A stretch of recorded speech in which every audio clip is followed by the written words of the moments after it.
$2 when it's much cheaper at a grocery store. You can buy it much cheaper. So, the idea of keeping prices, well, keeping food affordable, but also keeping it, I don't know what you want to say, keeping it affordable, but keeping it accessible is something that's really, it seems to be like bringing nutritious food into this environment. It seems like it's not worth it for many reasons, but I think it's not worth it. The bottom line is the money, but also, more to the bottom line is that people are getting sick from eating non-nutritious food, and they have to pay for the healthcare that will keep them alive or keep them well when the food makes them sick. So I think it's like a combination of both of them, but the money is the bottom line for the whole thing. I think that if it's profitable in one way, some way, to keep not to not actually bring in a grocery store, it can be more profitable in that way. So I think that's something that's underlying underneath it too. Now, that's going to be a topic for another show about big pharma and the Oh, money that is being made off of keeping people sick or keeping them in disease-ridden conditions. And I do agree with what you said, Lee. Um, it's all about, bottom line is always about the money. However, there's seems to me that there's rules that's being broken. When you mentioned that uh, box of ramen, 9 times out of 10, this was brought in bulk. you know, this was brought in bulk, and it probably cost them 30 cents a package. So they're going to up the price way, way over what it should be at $2. Something like that should be abolished. They shouldn't be able to do that. Sometimes you get like a item that says this is part of. It tells you that this is part of a multi-package, not for individual sale. But you find the stores in the inner city selling it individually at a higher price, and it's okay. People buy it, and it's not being looked at or regulated at all. So, some statistics. You guys know I'm big on stats. In these neighborhoods, the distance between homes and convenience stores, the concentration of convenience stores, and availability of supermarkets are important factors to consider when addressing why residents suffer from food insecurity. Several studies have found neighborhoods with a large population of people of color had fewer supermarkets compared to predominantly white neighborhoods. Uh, Besides impoverished um, Black neighborhoods, was located 1.1 miles further from the closest supermarket and had 2.7 fewer supermarkets within a 3-mile radius compared to impoverished white neighborhoods. And as someone else mentioned, this is a problem because you can go to an a poor neighborhood and find many, many, many liquor stores.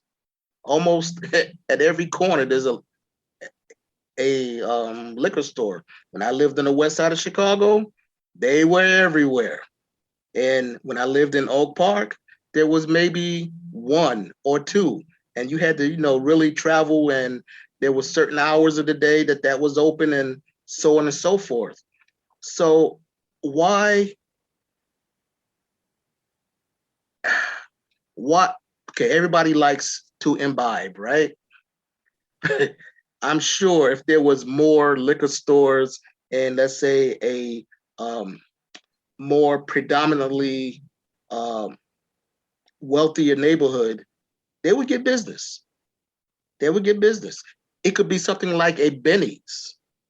They would get, a gourmet a gourmet store for liquor, they would get money. They would make money. Why wouldn't that make money in a poorer neighborhood? Now you have to consider pricing. Okay, you can't outprice yourself or price yourself out of the neighborhood. But wouldn't a smaller store with maybe less expensive cuts of scotch benefit um, a neighborhood? And then maybe you could get rid of some of the, I shouldn't say get rid of, but then some of the more prevalent ones on every corner could go away. Thus, you have less liquor stores, but the ones you have would have more quality to them. Thoughts? Well, the first thing that comes to my mind is the fact that most grocery stores have a liquor section. And so we could, let's say our problem is to replace those liquor stores in the underserved neighborhoods with grocery stores with little liquor stores inside of them, so that there you go, there's the problem resolved right there. I mean, having liquor stores in more wealthier or more service neighborhoods, I think would be I don't think it would be advantageous, because they can just sell them in the liquor. They can just sell them in the grocery store, and that's basically, if they wanted their, 1 to 2, I don't know, bottles of Jameson, then they can just go grab those while they get their organic foods. So they've got a one-stop shop there. Whereas, so that, yeah. You're Anybody right, else? and you're right. That absolutely would take care of that problem. Put the stores in there, have the little liquor section, and people can get food and get their beer, and everybody's happy. You know. In a Calvin, perfect why world. do I feel like we're dealing with the devil on this? I don't know. I know, right? Like, okay, we'll just get a bigger liquor store, and they'll have a better selection there or something. Yeah. I'll just mention one thing. In my community recently, we did open a Binny's, and we opened a liquor barn. So we're like the liquor capital now, in addition to supermarkets, convenience stores, and the usual places on that. And I guess they're doing okay. I've been in them, admittedly. And but yeah, I'm kind of very ambivalent about what you're saying here. I see your point. I think it's not a bad idea, but I don't know why I'm having a problem with the word liquor on that. And that, well, the problem will be solved that we have a bigger, more corporate liquor store, if you will. So I'm kind of torn on that one. Yeah, I agree with the idea of liquor, because it just feels kind of like, I imagine, right, for me, I imagine a liquor store, and I just imagine like high security with plastic over in front of the cashier and stuff like that, and it's just like, I can't imagine that being something in my neighborhood. Yeah, those stores are very drab to walk into. Mm-hmm. But I understand why they have to have protection, but I still think that something could be done at a higher level to make sure that those neighborhoods are taken care of, as far as having good food at prices that they can afford, and I think less junk. That would start getting rid of the junk.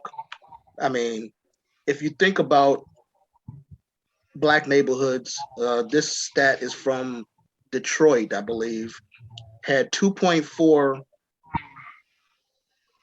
fast restaurants per square mile compared to 1.5 fast food restaurants in a white neighborhood. Oh, this is in Louisiana. Okay. So when you think about, just fast food, we're talking about chain restaurants right now: McDonald's, Burger King's, Wendy's. Good food, not always healthy for you.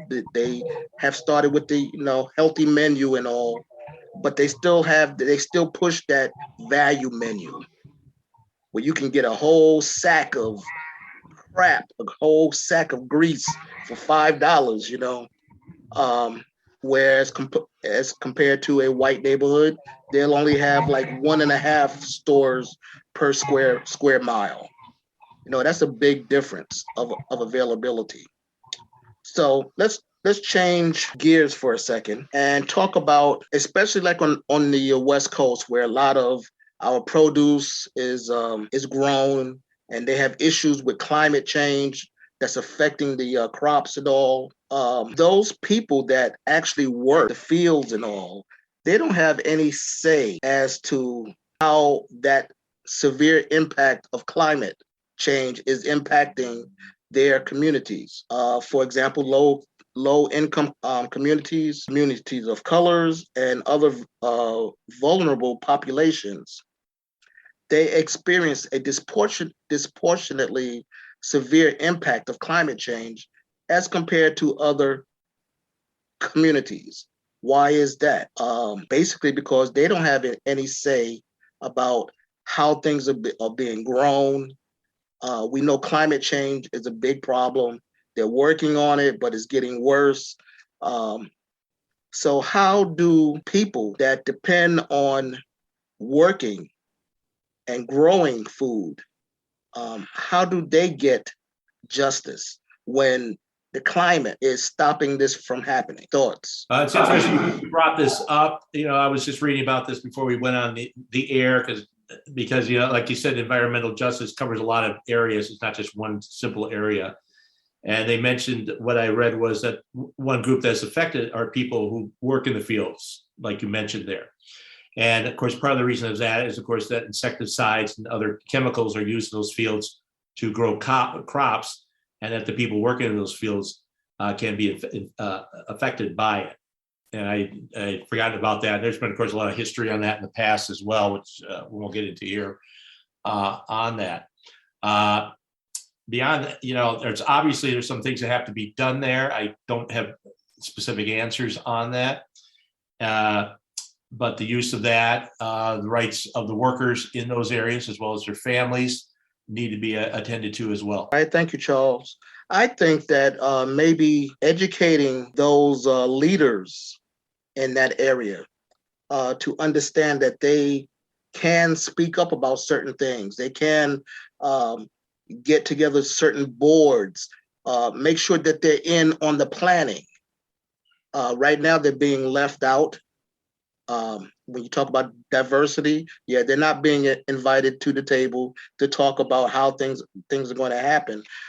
And we know that with diversity, with people bringing different ideas to the table, there's more of a chance of getting a solution that works for all. So by teaching and by unlocking local community of colors leadership potential, I think that's another way that can help people understand, develop, and prioritize solutions that could maybe help. I mean, think about it. People that have worked the fields probably know more about the fields than the corporations that's putting them to work out there. And we're not even going to talk about the salary that they're getting right now. That's another show too.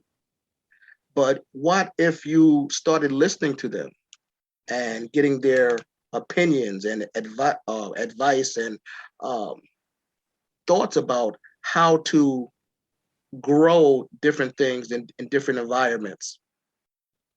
Is that worth listening to?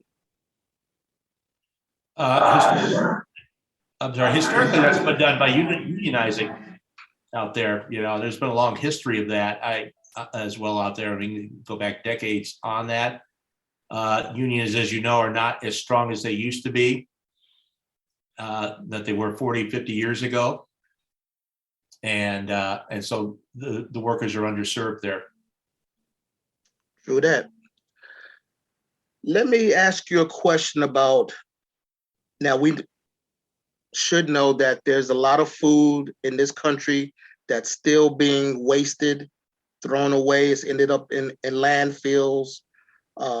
One company I came across during the pandemic that we used because we didn't want to go out to our local store when COVID first hit, this organization called Imperfect Food